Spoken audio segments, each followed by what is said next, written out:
So, here are my thoughts on basically the status of the WWE now that they have basically ran one of their shows into the ground.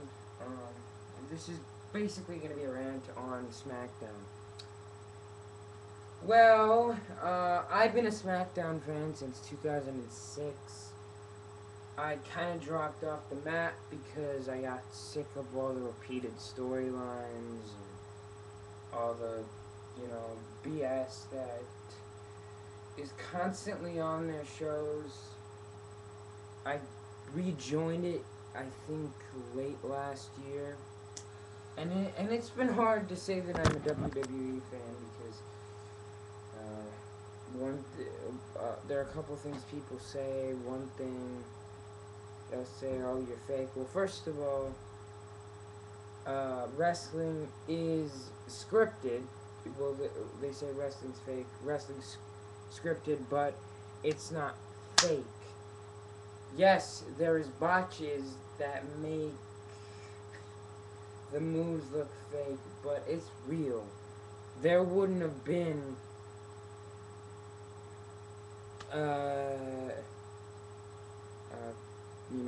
Chris Benoit, aka He Who Must Not Be Named, would have gone crazy if it wasn't for steroids and concussions, which he did because he kept doing the flying headbutt off the top rope.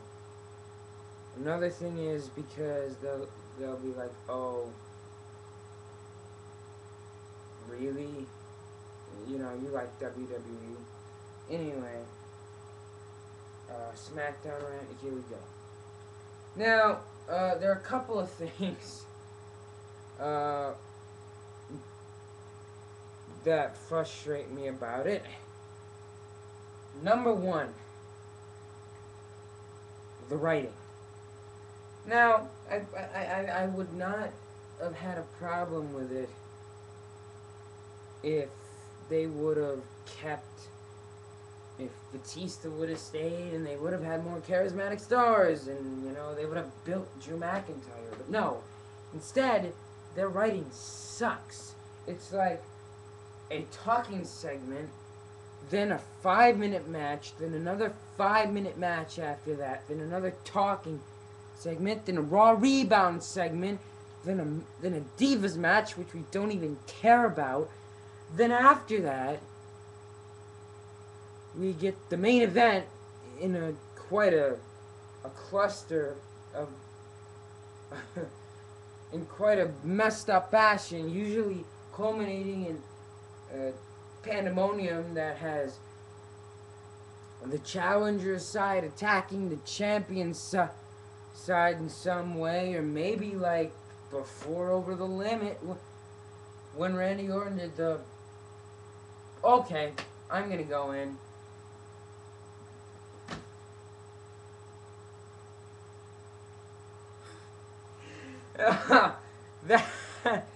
First of all, I don't know who wrote in the split. Maybe that was just a little thing that Randy Orton did to hype the fans up. But he did a freaking David Lee Roth jump type of thing, like Van Halen. But, and besides that, besides that, you're getting this terrible, like these talking segments, like the random one last night between Cole and Booker T, where Booker T dissed Michael Cole. And don't tell me, WWE, you're gonna make another feud with Michael Cole, because the last one sucked. I mean, yeah, everyone wanted to see him get beaten, but he didn't get beat until Over the Limit in a boring Kiss My Feet match. Which, by the way, made Bret Hart look pathetic. Because even though Michael Cole is very pathetic, I mean, geez, couldn't he have put the sharpshooter on Jack Swagger? Next, booking. They are not pushing the wrong people and they are booking the wrong matches. For instance, For the past few months, before the feud ended, there was the Cole versus Lawler feud, which was horrible. It was frustrating beyond belief. I couldn't stand. I couldn't stand it. It was that ridiculous. Ridiculous. Sorry, I'm having trouble breathing. I don't know why. But it was completely ridiculous because they would take 10 minutes out of a segment which could have had matches in it, like with Jack Swagger or one of the guys from the New Nexus or CM Punk or something, or Cody Rhodes, Drew McIntyre, Wade Barrett, etc. And they would book talking segment after talking segment after talking segment. And where's the wrestling in the wrestling show when you book a million talking segments? Then you become TNA, which is a whole nother rant that I will save for another time. Also, why aren't you pushing Ted DiBiase? I mean, he is a third generation superstar with the name of, the $1 Million Man himself, with the $1 Million Laugh and the $1 Million Dream, who is one of the best legends of the sport, quite honestly. If you've never watched Money Inc., not Beer Money, Money Inc. versus the Road Warriors, that was a great feud. Watch videos, people. Also, didn't book Drew McIntyre and did not book Wade Barrett alone. Wade Barrett is good enough to be a main eventer, but no, they stick him in mid-card hell. I don't understand that. Personally, it is totally embarrassing to the WWE because then instead of having Wade Barrett, a competent heel who got famous by crushing the face of the business earlier this year when he crushed John Cena, that was great. Because it was like, finally, they're listening, but then it got old. Next. Ugh.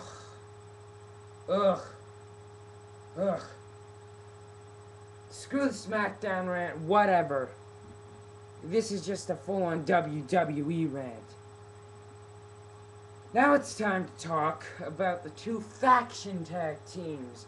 I'm, of course, talking about the Core and the New Nexus. Now, the New Nexus is the one I'm going to start off with. The New Nexus stemmed from, where was it? Dang it. It was before WrestleMania. I totally forgot the pay-per-view. But it was Wade Barrett versus John Cena, and John Cena dumped 24 chairs on Wade Barrett, thus getting rid of the leader of the New Nexus for a couple weeks. And, he came back for a bit, but then CM Punk shows up. Keeps attacking John Cena. Doesn't that seem like a Nexus quality? Well, it turns out it was. It was definitely a Nexus thing that they've been doing for at least 6 months now, or even more than that, considering the fact that this feud should have been done a long time ago, this whole faction. A few weeks later, there's a war between Punk and Barrett, and they kick the crap out of Barrett. They kick him out of Nexus. They're without a leader, and then Punk decides, I'm gonna make this big announcement. Oh, we love big announcements, don't we? We don't. We do not. Like big announcement segments, we actually hate them. We cannot stand them. And his big announcement is a chair shot to the head of John Cena, in which he puts on the Nexus armband and goes like that. Anyone who doesn't know what this means is an idiot. That's the Nexus symbol. Now, I hated this change because then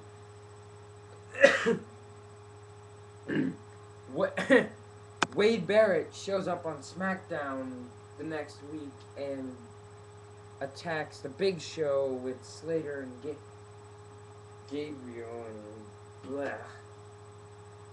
And they become the Core. I loved the Core when it started out, but then it just got old because they got Ezekiel Jackson, which should have been a babyface. I mean, that's what they were building him before he got injured. Also, maybe they should have thought, doesn't it make Wade Barrett, a competent heel, look like a wuss when he brings a certain amount of guys into the ring with him to beat the crap out of another group of guys, out of another guy, like, say, or group of guys like Big Show and Kane, or Ezekiel Jackson, the SmackDown before last night's episode, and at Over the Limit.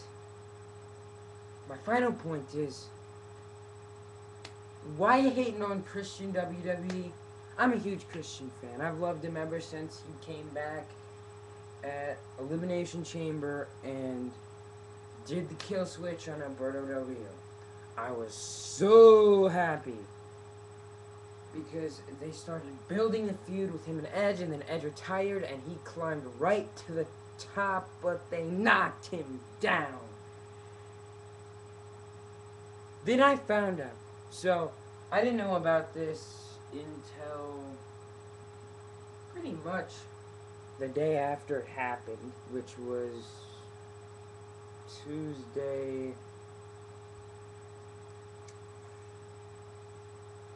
Some Tuesday in April, I forgot. But it was after Extreme Rules. And he worked 17 years for that title. And two nights after he got the title, he got it stripped from him by Randy Boring Heel Orton. Duh! How about instead of giving the belt to the person who worked his butt off to get it, you give it to someone who's already held it and already holds a record for the belt? Don't give it to Randy Orton. Let him build till SummerSlam, where they'll actually have a competent feud. No! You strip it 2 nights after, on SmackDown, which is the second-rate show, which makes Christian look like a wuss, make Orton look like he's a whiny jerk, which, by the way, the backstory is,